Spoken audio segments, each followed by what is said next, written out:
اعوذ باللہ من الشیطان الرجیم بسم اللہ الرحمن الرحیم۔ رسول اللہ صلی اللہ علیہ وآلہ وسلم نے فرمایا، اے جوانوں کی جماعت، تم میں سے جو شادی کرنے کی استطاعت رکھتا ہو وہ شادی کر لے۔ یہ نگاہوں کو جھکانے اور شرمگاہ کی حفاظت کرنے میں دوسری چیزوں کی نسبت بڑھ کر ہے، اور جو استطاعت نہ پائے وہ خود پر روزے کو لازم کر لے، یہ اس کے لیے اس کی خواہش کو قطع کرنے والا ہے۔ حضرت انس رضی اللہ عنہ سے روایت ہے کہ نبی صلی اللہ علیہ وآلہ وسلم کے صحابہ میں سے کچھ لوگوں نے نبی صلی اللہ علیہ وآلہ وسلم کی ازواج مطہرات سے آپ کی تنہائی کے معاملات کے بارے میں سوال کیا۔ پھر ان میں سے کسی نے کہا، میں عورتوں سے شادی نہیں کروں گا، کسی نے کہا میں گوشت نہیں کھاؤں گا، اور کسی نے کہا میں بستر پر نہیں سوؤں گا۔ آپ کو پتہ چلا تو آپ صلی اللہ علیہ وسلم نے اللہ کی حمد کی اور اللہ کی ثنا بیان کی اور فرمایا، لوگوں کا کیا حال ہے؟ انہوں نے اس طرح سے کہا ہے، لیکن میں تو نماز پڑھتا ہوں اور رام بھی کرتا ہوں، روزے رکھتا ہوں اور افطار بھی کرتا ہوں اور عورتوں سے نکاح بھی کرتا ہوں۔ جس نے میری سنت سے رغبت ہٹا لی وہ مجھ سے نہیں۔ نبی اکرم صلی اللہ علیہ وسلم نے فرمایا، جب تم میں سے کسی کو کوئی عورت اچھی لگے اور اس کے دل میں جاگزی ہو جائے تو وہ اپنی بیوی کا رخ کرے، اس سے صحبت کرے، بلا شبہ یہ عمل اس کیفیت کو دور کر دے گا جو اس کے دل میں پیدا ہوئی ہے۔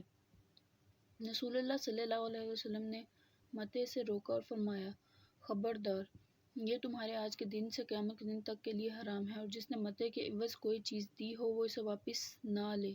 رسول اللہ صلی اللہ علیہ وسلم نے خیبر کے دن عورتوں کے ساتھ متع کرنے اور پالتو گدھوں کا گوشت کھانے سے منع فرما دیا تھا۔ رسول اللہ صلی اللہ علیہ وسلم نے فرمایا، کسی عورت اور اس کی پھوپھی کو اور کسی عورت اور اس کی خالہ کو نکاح میں اکٹھا نہ کیا جائے۔ عثمان بن عفان رضی اللہ عنہ سے روایت ہے کہ رسول اللہ صلی اللہ علیہ وسلم نے فرمایا، جو شخص حالت احرام میں ہو وہ نہ نکاح کرے، نہ نکاح کرائے اور نہ نکاح کا پیغام بھیجے۔ اب صلی اللہ علیہ وآلہ وسلم نے فرمایا، تم میں سے کوئی شخص کسی دوسرے کے سودے پر سودا نہ کرے اور نہ تم میں سے کوئی کسی اور کے پیغام نکاح پر نکاح کا پیغام بھیجے۔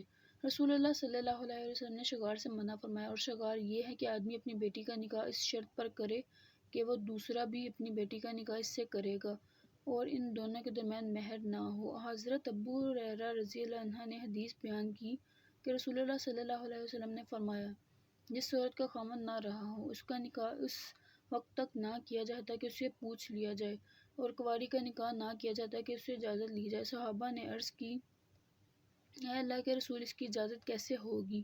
آپ صلی اللہ علیہ وسلم نے فرمایا، ایسے کہ وہ خاموش رہے، انکار نہ کرے۔ اسود نے حضرت عائشہ رضی اللہ عنہا سے روایت کی، انہوں نے کہا، رسول اللہ صلی اللہ علیہ وسلم ان سے نکاح کیا جب تو ان کی عمر 6 برس تھی، اور ان کی رخصتی ہوئی تو ان کی عمر 9 برس تھی، اور آپ فوت ہوئے جب کہ وہ 18 برس کی تھیں۔ ابو سلمہ بن عبد الرحمن سے روایت ہے، انہوں نے کہا، میں نے رسول اللہ صلی اللہ علیہ وسلم کی اہلیہ ام المومنین حضرت عائشہ رضی اللہ عنہا سے پوچھا، رسول اللہ صلی اللہ علیہ وسلم کی بیویوں کا مہر کتنا ہوتا تھا؟ انہوں نے جواب دیا، اپنی بیویوں کے لیے آپ کا مہر 12 اوقیہ اور 1 نش تھا۔ پھر انہوں نے پوچھا، نش کیا ہے جانتی ہو؟ میں نے عرض کی، نہیں۔ انہوں نے کہا، آدھا اوقیہ، یہ کل 500 درہم بنتے ہیں، اور یہی اپنی بیویوں کے لیے رسول اللہ صلی اللہ علیہ وسلم کا مہر تھا۔ حضرت عبد الرحمن بن عوف رضی اللہ عنہ نے سونے کی ایک گٹھلی کے وزن کے برابر سونے کے عوض نکاح کیا، اور یہ کہ نبی اکرم صلی اللہ علیہ وسلم نے ان سے فرمایا، ولیمہ کرو، خواہ ایک بکری سے کرو۔ رسول اللہ صلی اللہ علیہ وسلم سے اس عورت کے بارے میں سوال کیا گیا جس سے کوئی آدمی نکاح کرے، پھر وہ اسے طلاق دے دے اور اس کے بعد وہ کسی اور آدمی سے نکاح کر لے اور وہ اس کے ساتھ مباشرت کرنے سے پہلے اسے طلاق دے دے، تو کیا وہ عورت اپنے پہلے شوہر کے لیے حلال ہو جاتی ہے؟ آپ صلی اللہ علیہ وسلم نے فرمایا، نہیں، حتیٰ کہ وہ خاوند اس کی لذت چکھ لے۔ رسول اللہ صلی اللہ علیہ وسلم نے فرمایا، اگر ان مسلمانوں میں سے کوئی شخص جب اپنی اہلیہ کے پاس آنے کا ارادہ کرے اور یہ پڑھے، اللہ کے نام سے، اے اللہ ہمیں شیطان سے بچا، اور جو اولاد تو ہمیں عطا فرمائے اسے شیطان سے بچا، تو یقیناً اگر ان کے مقدر میں اولاد ہوئی تو شیطان اسے کبھی نقصان نہیں پہنچائے گا۔ رسول اللہ صلی اللہ علیہ وسلم نے فرمایا، جب مرد اپنی بیوی کو اپنے بستر پر بلائے وہ نہ آئے اور وہ شوہر اس پر ناراضی کی حالت میں رات گزارے تو اس کے صبح کرنے تک فرشتے اس عورت پر لعنت کرتے رہتے ہیں۔